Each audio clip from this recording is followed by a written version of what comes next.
Bonjour, je vais vous parler aujourd'hui de mon livre sur la communication non verbale. En fait, j'en ai écrit deux.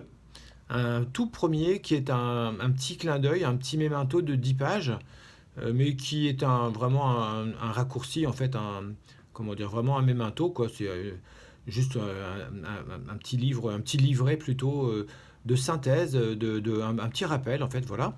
Mais le vrai livre dont j'ai envie de vous parler, c'est un livre que j'ai publié chez Studirama, en fait, qui m'a permis de faire le point sur les recherches que j'avais fait depuis une quarantaine d'années sur ce domaine qui est passionnant, en tout cas je trouve, et dont je vais vous parler maintenant un tout petit peu. Donc, la première chose que j'ai découverte, c'est que évidemment la communication non verbale est très importante, beaucoup plus que les gens l'imaginent encore, même si elle est à la mode, surtout depuis des séries américaines comme Lie to Me et autres.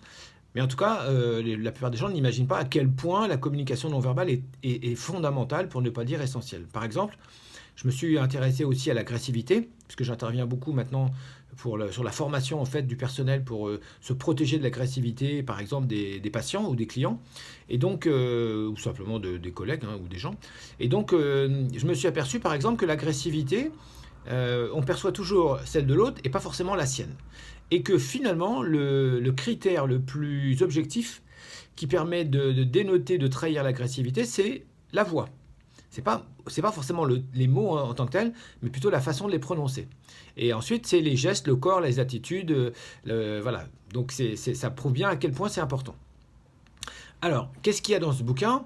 Je me suis amusé à collecter, en fait, à chercher déjà dans un premier temps, et à rassembler en fait tout ce que j'avais trouvé en termes de langage non verbaux. Parce que la deuxième question qui se pose, c'est de savoir combien il y a de langages non verbaux. C'est-à-dire qu'est-ce que c'est exactement la communication non verbale et c'est là où peut-être le livre est, à mon avis un peu original et innovant, c'est qu'il va beaucoup plus loin, en tout cas il va beaucoup plus large que la plupart des livres qui se contentent, à mon avis, de ne parler que de ce qu'on pourrait appeler la gestuologie. C'est-à-dire en fait les trois langages archi connus du corps, les gestes évidemment, souvent les gestes des mains d'ailleurs, un peu les pieds éventuellement, voilà. Ensuite les mimiques, c'est-à-dire les différentes possibilités du bouger le visage qui expriment des émotions évidemment. Et enfin les attitudes corporelles, c'est-à-dire le fait d'être avachi ou un peu raide comme ça. Donc les postures, voilà, qui indiquent évidemment, qui trahissent aussi très clairement le type de relation qu'on essaie d'instaurer avec l'autre. Donc, moi j'ai rassemblé en fait tout ce que j'avais trouvé et j'ai découvert en fait entre 23 ou 43 langages non-verbaux différents selon la définition qu'on utilise pour un langage. Au sens strict du terme, c'est-à-dire si on ne rentre pas dans le détail, si on s'intéresse uniquement au type de famille, on a 23 langages, c'est quand même énorme, je crois. Et si on rentre vraiment dans le détail, par exemple, si on considère que le look n'est pas un seul langage, mais 6 ou 7 langages différents, avec les vêtements, avec les accessoires, les bijoux, la coiffure, le maquillage, les tatouages et le piercing, et le parfum, on arrive en fait à 6 ou 7 langages différents. Voilà, donc du coup, on arrive à une quarantaine de langages non verbaux, et c'est évidemment très impressionnant, parce que ça veut dire en fait qu'on envoie et qu'on reçoit des centaines, voire des milliers d'informations en temps réel, et que voilà, et que le but du jeu, c'est peut-être d'en avoir un peu plus conscience, aussi bien en tant qu'émetteur que récepteur, pour mieux comprendre ce qui se passe, pour mieux comprendre tout simplement la personne qui est en face de nous, et puis pour mieux se comprendre aussi soi-même, pour savoir pourquoi les gens réagissent comme ils réagissent avec nous. Peut-être qu'on leur a envoyé des messages à l'insu de notre plein gré. Alors, sans rentrer dans le détail, puisque là, le but, c'est pas de faire des vidéos trop longues, quels sont les principaux langages? Alors, en fait, déjà, la première chose, c'est que la plupart des langages non verbaux s'articulent évidemment autour du corps. Et dans le corps, il y a deux types de langages. Il y a des langages, on pourrait dire, statiques, comme par exemple le langage du visage, qui est ma spécialité, c'est la morphopsychologie, mais ça peut être aussi tout simplement le langage du corps. Ça, c'est le langage de la bioénergie ou des biotypologies, qui en fait envoie un certain nombre d'informations aux autres, à celui qui observe, parce que le visage et le corps sont des cartes de visite, à mon avis, le visage plus encore que le corps. Voilà. Donc ça c'est très important, à telle enseigne d'ailleurs qu'un médecin, dont j'ai perdu le nom, a fait une étude sur les correspondances entre les corps comment dire, dans les couples. Autrement dit, euh, quand on a tel corps, on est attiré par quel type de corps. Voilà. Et il a découvert des lois, il a découvert des règles, il a découvert qu'il y avait des correspondances tout à fait précises. Je crois qu'il a passé plus de 25 ans de sa vie à étudier ça. Donc son livre est évidemment très intéressant. Maintenant, il y a, il y a des langages du corps en mouvement, en particulier donc, les trois que j'ai évoqués, les gestes, les mimiques et les attitudes corporelles.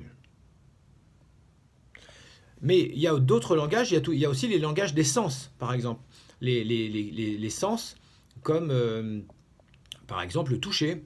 J'ai parlé de l'odorat, la voix, bien sûr, très importante, la voix, surtout au téléphone, 65% d'importance. Et puis le goûter, qui joue évidemment que dans l'intimité, c'est-à-dire entre le bébé et sa maman, quand elle allait, mais aussi pourquoi pas, dans la relation sexuelle entre amants, voilà, qui se goûtent. Bon appétit. Donc ça, c'est des langages très intéressants. Après, il y a les langages, donc j'ai évoqué le look qui est un langage périphérique. Il y a évidemment d'autres langages qui sont très intéressants, c'est les langages de l'action au sens large du terme. Donc ça, c'est une grande catégorie qui contient en fait d'une part tout ce qu'on fait, tout acte, toute activité, toute action est un signe ou un langage d'une certaine façon. Donc ça, c'est la première chose. Et là où ça devient intéressant, c'est qu'il y a des dizaines d'études, il y en a tellement que je pense que j'aurai jamais une vie entière pour les recenser. Il y a des gens qui ont étudié en fait la façon de faire les choses. Parce que ça, c'est là peut-être où il y a le plus d'enseignements à tirer, la façon de faire les choses, la façon, par exemple, de dormir. Il y a des gens qui ont étudié les positions qu'on adopte quand on dort, soit seul, soit en couple.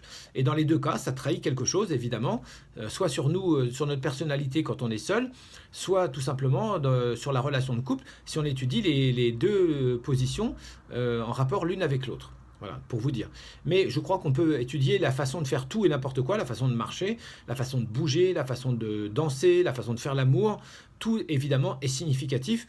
Et d'ailleurs, je crois que celui qui avait compris ça, c'est Sherlock Holmes, ou plus exactement, bien sûr, Conan Doyle, l'écrivain, puisque si vous vous rappelez, en fait, la façon dont Sherlock Holmes travaille, et ben en fait, il analyse tous ces micro-signaux, tous ces micro-langages, il les rassemble, il les synthétise et il en tire une conclusion pour déterminer qui est l'assassin ou le criminel de l'histoire. Voilà. Donc ça, c'est les deux langages principaux de l'action, les actes et la façon de les faire. Mais il y en a beaucoup d'autres. Par exemple, il y a les langages de l'espace qui découlent en fait directement de l'action. Par exemple, vous ne savez probablement pas que la place que vous choisissez en fait dans une salle, quelle qu'elle soit, ça dénote en fait et ça trahit un certain nombre de rôles. La distance interpersonnelle, évidemment, la proxémie, commence à être connue et ça indique en fait le type de relation entre plus ou moins comment dire sociale ou intime. Donc évidemment plus on veut avoir une relation intime avec quelqu'un, plus on se rapproche de la personne. Au contraire, plus on veut se protéger, plus on recule et plus on espace les choses. Voilà, donc ça c'est des langages qui sont très intéressants. Dans le langage de l'espace, il y a aussi tout simplement il y a les lieux qu'on visite et les lieux qu'on refuse, aussi bien en termes de pays ou de distance, mais aussi il y a des lieux symboliques qui sont très intéressants, qui trahissent, et encore une fois, des choses fondamentales. Après, il y a un autre langage aussi dans cette famille qui est le langage du temps. Peu de gens savent que, enfin, tout le monde sait, tout le monde se rend compte qu'il y a des gens qui sont toujours en retard. Ben, qu'est-ce que ça veut dire? Eh ben, ça veut dire des choses, en fait. Il y a des gens qui sont toujours en avance, ça veut dire autre chose. Donc, puis il y a des gens qui sont toujours à l'heure. Ça, c'est plus difficile et c'est beaucoup plus rare. Donc ça, tous ces langages-là, en fait, trahissent un certain nombre de choses sur le temps. Ça trahit, en fait, la relation à la mort, la relation à l'autre et la relation à l'ordre. Voilà, par exemple. Après, il y a des langages transversaux, quatrième famille, qui sont, par exemple, par exemple, la graphologie, on pourrait dire, qui est un langage un peu transversal, parce que c'est une production, c'est un peu à la marge. On a le rêve aussi, qui est un langage transversal tout à fait intéressant, puisqu'il contient un peu de tout. Il y a à la fois des actions, des images, des sons, des odeurs, des mouvements, des impressions, des émotions, des rôles. Enfin, c'est vraiment un langage composite, donc on ne peut pas le mettre dans une catégorie. Il y a le langage des maladies aussi, qui est un langage qui est considéré par beaucoup comme un langage transversal. le langage des maladies, puisque c'est à la fois un langage du corps, en même temps c'est un langage de l'action, c'est quelque chose que l'on fait à soi-même, à son corps, et ou que l'on laisse faire avec les accidents ou les maladies. Donc voilà, et ça trahit des choses. Et puis je crois que j'ai oublié le langage des couleurs, qui est un langage transversal, qui peut s'appliquer notamment au look, mais aussi aux objets, aussi aux meubles. J'ai oublié de parler des meubles dans les objets, en fait, dans les langages périphériques au corps. Et là-dedans, il y a non seulement évidemment les accessoires, qui est un prolongement en fait du vêtement. Il y a les objets qu'on travaille autour de soi, les différents types d'objets qu'on utilise au travail ou pas, par exemple un ordinateur, un téléphone. Et puis il y a les meubles, et puis enfin à l'extérieur, on pourrait dire encore plus loin, il y a comment dire, les véhicules, les objets qu'on utilise en fait pour se déplacer. Et il faudrait même rajouter à la limite de ça les animaux, parce que le fait d'avoir tel ou tel animal, évidemment, ça signifie quelque chose et ça trahit beaucoup de choses. Par exemple, j'ai découvert que les gens qui avaient beaucoup d'animaux étaient presque tous, avaient tous peur d'être abandonnés. Voilà, ça c'est un truc assez amusant, et, enfin amusant, pas pour eux d'ailleurs, mais c'est comme ça. Alors, donc, ce livre inventorie la plupart, pour ne pas dire la quasi-totalité des langages non verbaux, mais il y a certainement d'autres à découvrir encore. Et bien sûr, il ne se contente pas de faire ça, il explique comment on peut l'utiliser, comment on peut progresser pour apprendre, pour comprendre, et puis pour être un meilleur communicant, aussi bien dans la réception, c'est-à-dire dans le décodage, et ça c'est le plus important, mais aussi et peut-être également dans l'expression, dans l'émission, puisqu'on est tous aussi émetteurs de signaux dans ces langages non verbaux. Voilà.